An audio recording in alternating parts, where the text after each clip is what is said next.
Welcome to 4 Oak Street. I'm just going to bring out the A1 and the plan is to get that to the lower level and pick up some Pullmans. So I will just move it onto the correct track. And the Pullmans are situated on the lower level right there. So that's the plan.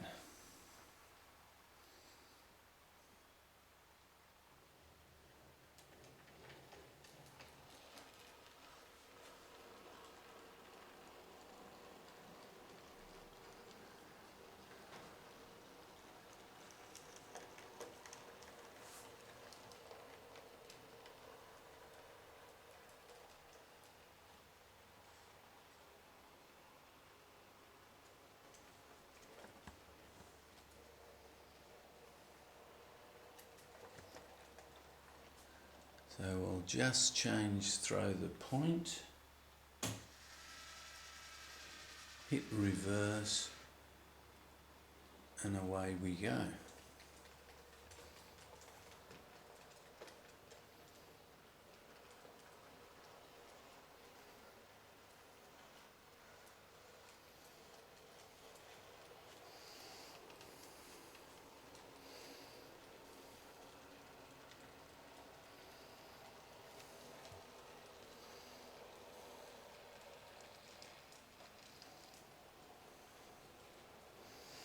As I've said prior, since I've started running the layout, it certainly is operating much better.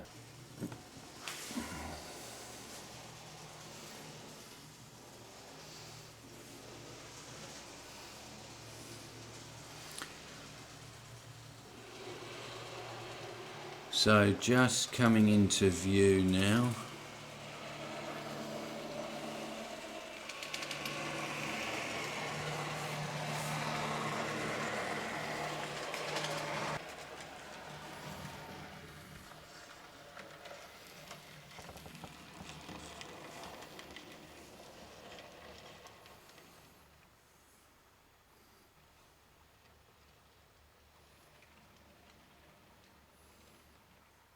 Right, we seem to have them on board.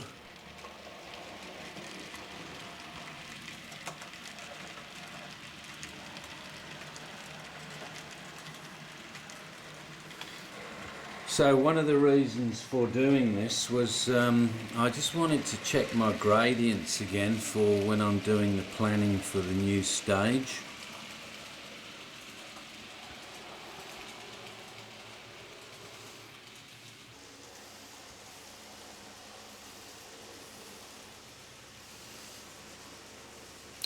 So as you can see, this loco has no trouble with, how many has it got? 1, 2, 3, 4, 5, 6. I think I had 7 yesterday, and I just increased the speeds, so all going well.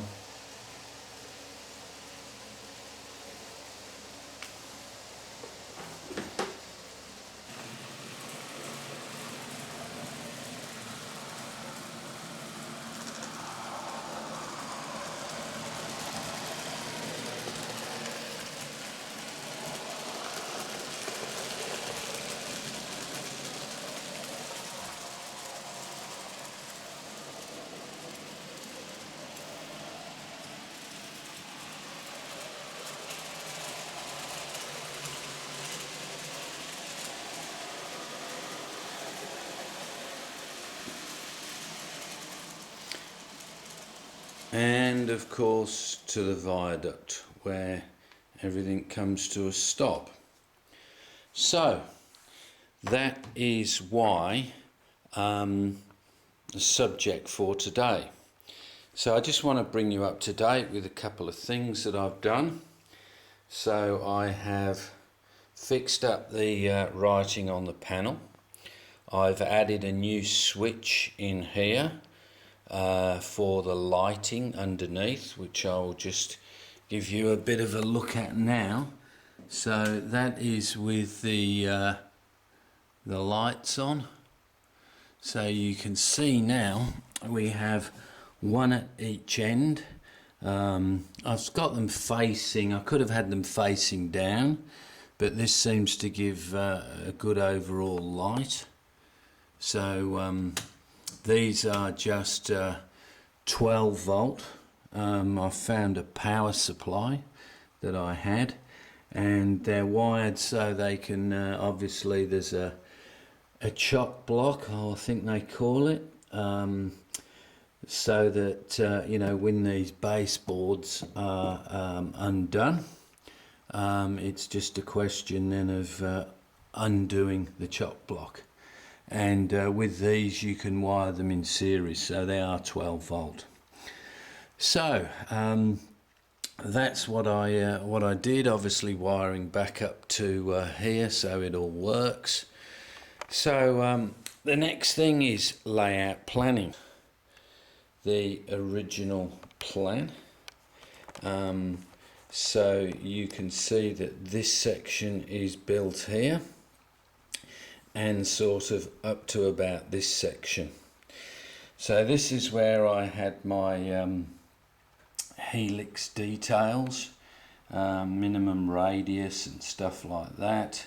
The things that I wanted to achieve here, and round the outside are the baseboard dimensions. Well, I suppose a few things have changed since I did that, namely that time has passed. So the plan that we have at the moment. So this is looking at this top section here.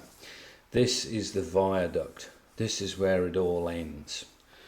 So you can see over there we have a couple of different baseboard levels. So it comes from the road bridge, the one drops off. The idea of dropping the lines closer was so you could actually see the rear viaduct. So that was a grade of about 1 in 50. So the reason I've been running the A4 and a couple of the other steam locos is because I'm also obviously going to have to join those two up at some point. So the question is, do I keep going down knowing that I've got to bring them back together?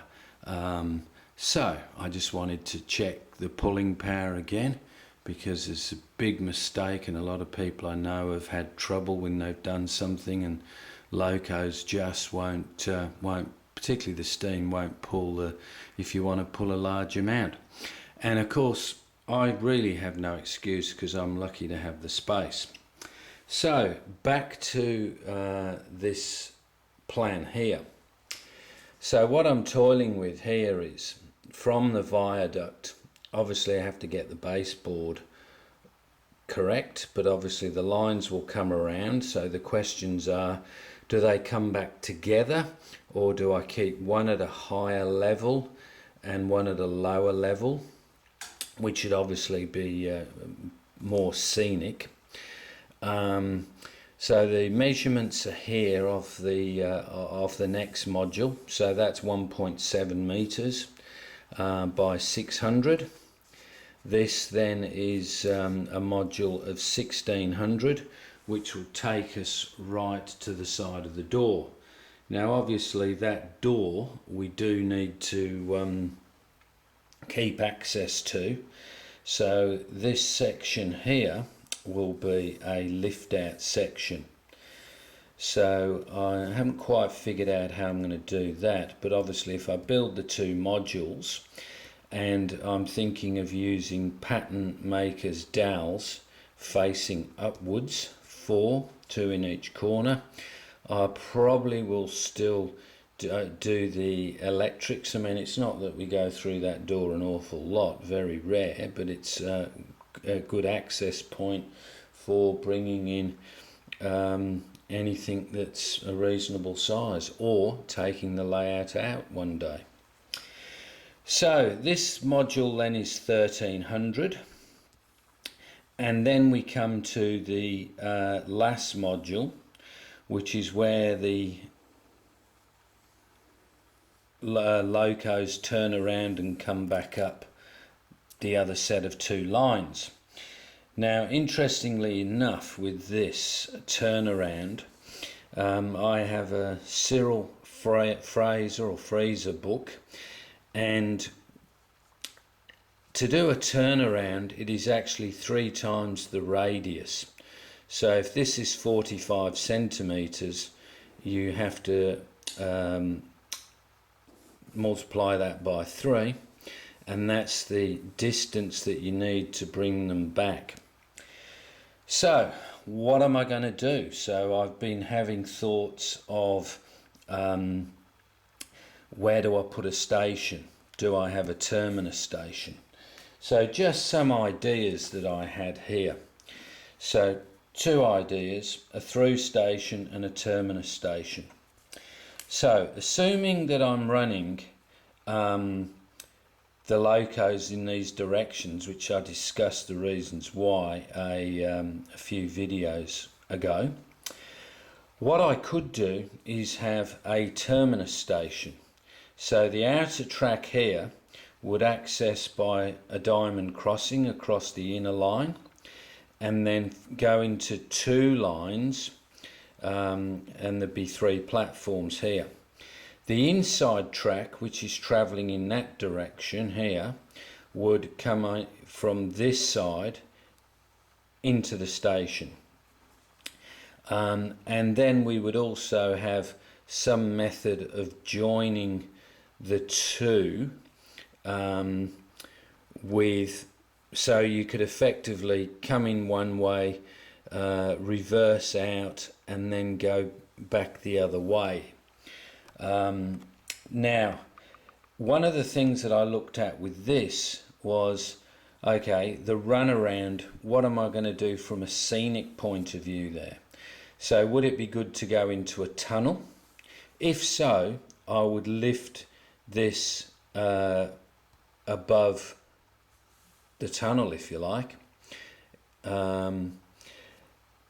Now, if I do that, I need a gradient. So really, these approach roads into the station would need, if I'm looking at 2 inches or 50 mil, and I'm looking at 50%, then I need to calculate that, but it'd be quite a long run up to get there. So that is one school of thought. The next school of thought is to have a through station, and where the 4 lines come together here, make it look as though that is a junction going off in a different direction to a different place. Have some sort of industry here, maybe a brewery or something, and then obviously back through a 2-track station. Now, what I did want to be able to do is send a train out from the main station and actually have some sort of storage, whether it be a passing loop. So do I go to a 3-track station like I've got there with 2 passing loops? Once again, what do I do here? Do I build some sort of a tunnel, some sort of a hill going into the distance? Because obviously tracks don't look fantastic when they're doing a complete 180. So those are the plans that I'm looking at the moment. Now, what I have started to do is a bit of a stock take on what I actually need. So obviously the amount of feet I need, 20 feet. I use leg adjusters, just the small ones. The floor's fairly good here. I use the pattern maker's dowels, so generally I put 2 on the actual, generally 1 on the top level of a board, and on the second shelf down I'll put another, and then I'll have the conventional dowels on the opposites. Then I've got the bolts that go in the legs, which are those big shiny things which go through. Then I've got the screws that screw the actual wood together.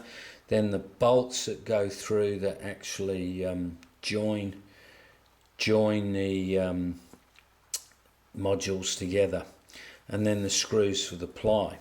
So what I'm thinking is I may initially get modules 1, 2 and 3 built, even maybe module 4,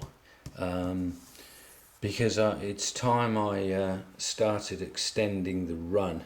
I do want to get it so I can actually watch them actually go around and have a real good run, which so looking at this is by the time this is finished, this is adding about another I think I calculated it well, 17, 3.3, 4.6, 5.9,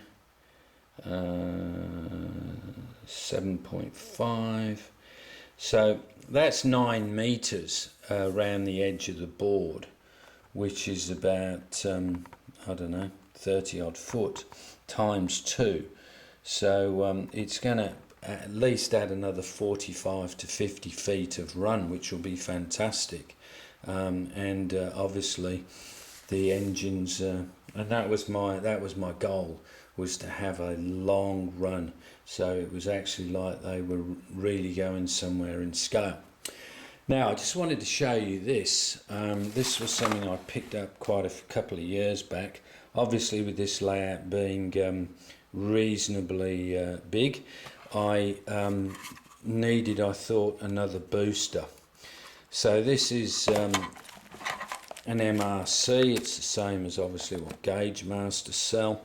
So this is another power supply.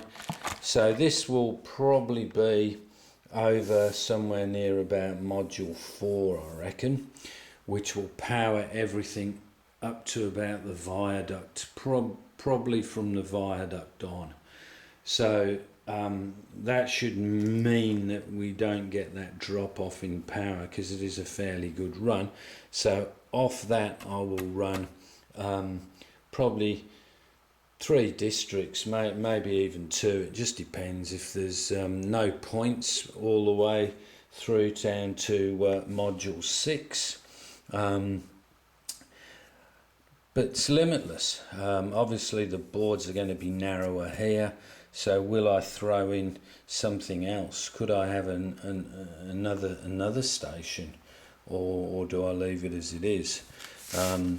This is something that can provide a good procrastination diet for the next 20 years. But I suppose at some point you actually have to just get on and start doing it, because whilst what I've got here, the bones were planned in terms of the actual plan, you know, everything else has pretty much just been organic. So but you do have to get those bones right, and I think the bones that we're talking about here are getting the baseboard heights right.